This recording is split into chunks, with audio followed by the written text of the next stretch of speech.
Salut la famille, j'espère que vous allez bien. Aujourd'hui ça va être une vidéo un peu différente des autres. Je peux vous dire qu'aujourd'hui ça va être une vidéo où je vais vous montrer la façon de préparer un véhicule, que ce soit BM ou autre, d'une manière pauvre et essayer d'avoir un véhicule qui drift comme un véhicule d'un riche. Vous avez pu voir des vidéos, plein de vidéos auparavant qui ont parlé de drift, qui ont parlé de plein de sujets différents. Mais j'ai remarqué que j'ai beaucoup de passionnés, que ce soit sur Instagram, soit sur YouTube ou Facebook aussi, qui veulent comprendre et qui veulent savoir de un, comment la voiture est préparée. Parce que je peux vous dire que la voiture, je l'ai achetée complètement d'origine et j'ai travaillé pour la mettre comme elle est en ce moment. Et aussi, j'aime ça partager avec vous ces petits points et me sentir vraiment comme connecté avec le monde parce que je trouve qu'il y a tellement de passionnés qu'on partage la même passion et ça fait plaisir. On va commencer par l'extérieur déjà. Il n'y a pas grand chose là, à part des choses bizarres ou... Bon, l'extérieur, pour vrai, dans une voiture de drift, ce qu'il faut faire, c'est vraiment de mettre, on appelle ça ici au Canada des crash bars. Des crash bars, c'est quoi? C'est d'enlever le pare-choc et faire des tubes de renforcement à l'intérieur du pare-choc. Ça, c'est important, pourquoi? Parce que quand tu as un accident, ou la drift généralement, comme vous pouvez voir ici, on part chercher les murs. Et ça évite vraiment de tordre le frame. Le frame en français, c'est le châssis. Ça évite vraiment de tordre le châssis. C'est plus la crash bar qui travaille, qui est sous le pare-choc. Ça, c'est le point que l'extérieur, tu peux le faire. Sinon, en avant, on va passer à autre chose en avant. En avant, on va passer comme ça. On peut voir ici que j'ai coupé l'aile. Pourquoi j'ai coupé l'aile? Parce que j'ai un angle kit. Un angle kit, c'est quoi? C'est avoir plus de braquage. Avoir plus de braquage, ça veut dire quoi? C'est quand tu driftes et que tu tournes tes roues, ça s'ouvre carrément. Pratiquement 90 degrés. Je sais pas si le volant est barré ou pas. Ouais, il est barré. Ça donne ça. Tu peux venir par là, je vois. Ça donne vraiment que la roue, elle est comme ça. C'est un sentiment que la roue, elle n'est pas à 90 degrés, mais on cherche un bon degré. Si je peux vous dire que c'est dégueulasse, désolé. C'est Joe Max. Comment avoir ce 90 degrés? Parce que d'origine, BM, c'est pratiquement ça. C'est vraiment ça, BM. Et avoir ce angle braquage comme ça qui tourne, je peux vous dire que j'ai fait quelque chose qui m'a pratiquement rien coûté. Ici, il y a le point où tu as tie rod. Tie rod en français, c'est comment? Aucune idée. En anglais, c'est tie rod. En français, je pense que c'est la fusée de direction. Je sais pas trop, désolé. Je me suis tellement habitué aux mots en anglais ici qu'on a tendance à oublier. Ce que j'ai fait, j'ai coupé ici et j'ai raccourci. Toutes les BM, c'est ça ce qu'il faut faire. Même d'autres voitures, mais je peux vous dire que toutes les BM font ça et d'autres japonaises aussi. Tu raccourcis le point. Pourquoi tu raccourcis le point? Ça va donner un effet que la roue va aller chercher plus loin. Parce que si tu as un point ici, tu fais ça. Mais si le point est là, tu vas faire ça. Ça, c'est le premier point. Deuxième point, comme tu peux voir ici, avoir un spacer. Spacer, il te sort la roue. Ok? Et je sais que ça va vous choquer, mais je l'ai bien fait. Ça, en français, c'est un triangle. En anglais, c'est une table. Ça, c'est une table de E36 que j'ai carrément coupée. Que j'ai coupé la table et que j'ai rallongé et soudé une autre barre. Pourquoi? Pour qu'au final, ma roue ne touche pas au châssis ici. La roue, elle va être à l'extérieur. Elle va vraiment sortir de quelques centimètres. Et ça va aider qu'on va chercher cet angle-là. Autre modification, pour vraiment, comme ça, s'il y a des personnes qui ont des E46, ça prend une table de E36 avec Lollipop. Lollipop, c'est le bushing.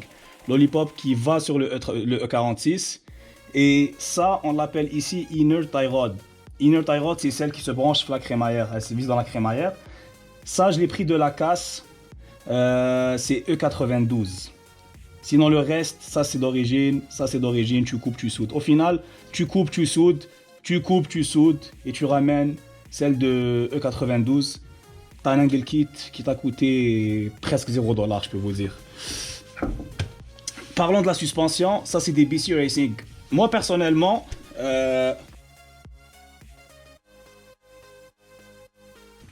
je suis un gars qui touche pas au moteur, mais qui commence par la stabilité du véhicule. Beaucoup de personnes, Ils sont là à mettre de la puissance. Et au final, je débarque avec cette voiture qui est pratiquement 2 fois moins puissante que leur voiture et que je marche avec eux. Pourquoi? Parce que leur véhicule n'est pas stable. Ces suspensions-là, c'est des BC Racing. Ce qui est bien avec les BC Racing, c'est que de 1, tu peux ajuster la hauteur. Comme vous pouvez voir, ça c'est des filets, tu dévisses, tu ajustes la hauteur du véhicule. Et ici en haut, tu peux ajuster la durcité de la voiture. Tu as un ajustement ici que tu peux ajuster en tournant. Tu peux avoir une suspension qui est un peu molle ou qui est très dure. Et ça, c'est par rapport aux ajustements de la personne, comment elle veut que le véhicule réagisse, je peux vous dire. Ça, c'est côté. Là, on a passé angle kit, suspension, qui sont 2 points très très importants. Un autre point qui est au rapport avec la direction. C'est ça. Ça, c'est quoi? Même ça, je l'ai acheté, même ça, je l'ai ramené de la casse. Ça m'a coûté 10 $. 10 $ en algérien, c'est 1300 dinars. Je vous dis, là, la voiture, je l'ai préparée pour pas cher, des tuyaux. Ça, c'est un radiateur de pick-up. Pick-up 4x4. C'est un radiateur de quoi? C'est un radiateur de power steering. Power steering, c'est direction assistée. Quand tu drifts avec un char de drift, ton bêta drift et tu as un angle kit, tu as tendance que l'huile de la direction assistée, elle chauffe. Et quand elle chauffe, elle fait plus son travail. Et tu te retrouves avec un volant dur. C'est un volant dur. Pour remédier à ça, tu installes un radiateur de power steering. Moi, je l'ai mis en avant, comme ça, il y a l'air qui tape là-dessus. Et c'est bon. Tout à l'heure, comme je vous ai parlé sur un point très important qui est la stabilité. Et ne pas aller focuser sur maintenant, je te visais la puissance, mes turbos. J'ai reçu plein de commentaires. Joe, mets un turbo. Pourquoi? Je roule derrière des voitures turbo et pourquoi je mettrais un turbo? Faut savoir dans la tête, plus de puissance égale plus de stabilité. J'ai 200 chevaux, le moteur développe 230, mais généralement on a 200 chevaux au roue qui arrivent, c'est pas 230. On perd des chevaux par rapport au drive shaft, par rapport à tous les bushings et tout, et par rapport au kilométrage. Un autre point qui suit la stabilité, qui est le poids. Le poids est très très important les amis. Plein de gens, je les vois drifter avec des véhicules qui sont encore lourds. Le poids est très important. Déjà là, tu peux enlever plein de choses. J'ai enlevé l'air climatisé, j'ai enlevé des caches là-bas, j'ai enlevé les protections. Tu enlèves le maximum de poids pour alléger le devant du véhicule. Il n'y a pas que ça, il y a aussi le poids à l'intérieur. C'est très très important. Par exemple ici, bon, je pense que vous commencez à connaître Joe Omax là. Moi je vais tout vous dire, là j'ai rien à vous cacher. Voilà. Ça, c'était un 3 ouvrants. 3 ouvrants, il pèse environ 7 ou 8 kilos. J'oublie, j'avais pesé, mais j'oublie combien. Mais c'est qu'il pèse quand même. Là, tu me dis 7 kilos, c'est rien. 7 kilos, c'est beaucoup. Crois-moi. Parce que c'est vraiment, sur le tête, je mets 7 kilos par ça, 7 kilos par là, 2 par là, 1 par là. Et au final, tu as environ 20 à 30 kilos enlevés. Ça, c'était. Il y avait des élections et c'était du carton, je l'ai mis. J'ai enlevé le 3 ouvrants et j'ai mis ça. C'est vraiment du carton là. C'est du carton que j'ai mis. On a parlé stabilité, on a parlé qu'on n'a pas besoin de puissance, on a parlé de direction pour la drift et on a parlé de poids. Il y a un point très très important, c'est lui. Croyez-moi, tu installes un siège baquet, bucket seat, tu installes un siège baquet, tes skills, ta façon de conduire va s'améliorer. Pourquoi elle va s'améliorer? Parce que tout simplement, au final, tu vas te retrouver, quand tu driftes, tu bouges pas. Tes jambes, ils sont vraiment alignés. Si tu veux freiner, tu freines, tu veux accélérer, tu accélères. Et ton corps, t'es pas là à jouer partout. C'est encore mieux, je les avais pas, je l'avais dans la E30 avant, des harnais. C'est encore mieux parce que tu es vraiment collé. Et un truc très important, le volant. Le volant avec un petit spacer. Pourquoi avec un petit spacer? Il y a beaucoup de gens qui driftent, ils se retrouvent à taper ça. Parce que le volant d'origine est prêt. Tu trouves à taper ça, l'essuie-glace et tout, c'est vraiment comme compliqué. Là, le volant est loin et le volant est un peu plus petit, c'est encore meilleur. À part ça, tu vides le maximum de choses dans la voiture. Tu enlèves les airbags, bien sûr. J'ai un ami d'ailleurs, William, il a drifté. Il driftait, l'airbag, lui, il n'était pas enlevé. Là, il explose l'airbag sur son ami, nez cassé et tout. C'est vraiment des trucs, des fois, qu'on oublie, mais qui sont vraiment très, très importants.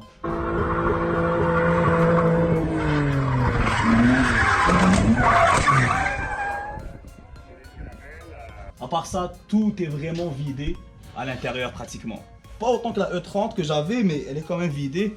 Quand je vous dis que c'est un char de une voiture de pauvre là, lui je l'avais fait pour je déconne, j'ai rien fait. Lui c'est un trou. C'est bon, ça filme pas ça trop là. C'est juste un trou.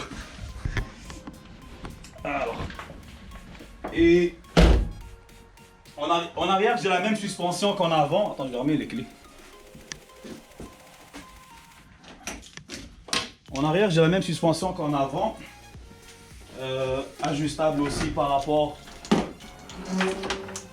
Il y a un autre trou, il n'y a que des trous ici. La suspension ici aussi ajustable, comme tu peux voir. Plus dur, plus mou. Ce trou là, pourquoi? Parce que j'essaie d'avoir le cul de la voiture le plus léger possible. Ok. Et là, on va parler un peu mécanique. Il y a quelques personnes qui ont des E46 et ils me disent qu'on voit ta voiture sur les vidéos, on dirait qu'elle n'est pas d'origine, on dirait que le moteur est modifié. Pour avoir plus de puissance, il faut avoir un différentiel court. Et du monde là, il existe quoi un différentiel? Un différentiel, c'est la chose, c'est le moteur, il donne sa puissance au différentiel et le différentiel, il donne ça aux roues. Et le hack de BM, la manière de procéder, c'est de mettre un différentiel très court. Ça veut dire que toutes les vitesses sont courtes. Pour vous donner une idée pour les personnes qui ne connaissent pas beaucoup en mécanique, mais je sais qu'ils regardent mes vidéos, j'ai des questions de temps en temps. Tu as vu un vélo quand tu mets ta vitesse au 1? Il y a un vélo ici. Mais drift le vélo, avec Joe au max, viens voir, viens voir. Quand tu mets ta vitesse ici au 1, tu peux pédaler très vite. Tu mets 2, tu peux pas aller très vite. Mais si tu démarres comme ça dans la vitesse 6 ou 7, c'est lent. C'est la même affaire. Un différentiel, c'est pareil. C'est des pignons en arrière. C'est un pignon qui va faire en sorte que toutes tes vitesses sont courtes. Imagine quand tu es dans une montée, tu démarres en deuxième. Ça démarre doucement, tu mets la 1. C'est la même affaire dans le drift. Et BM, ce que je conseille le monde qui ont des E46, partout dans le monde, le best, si vraiment ta voiture, tu la roules juste dans le circuit, c'est de mettre un 4.44. C'est un 4.44, c'est un diff de X3, mais pas n'importe lequel. C'est X3 avec un moteur N52, ça veut dire le X3 de 2008 et plus, les nouvelles générations.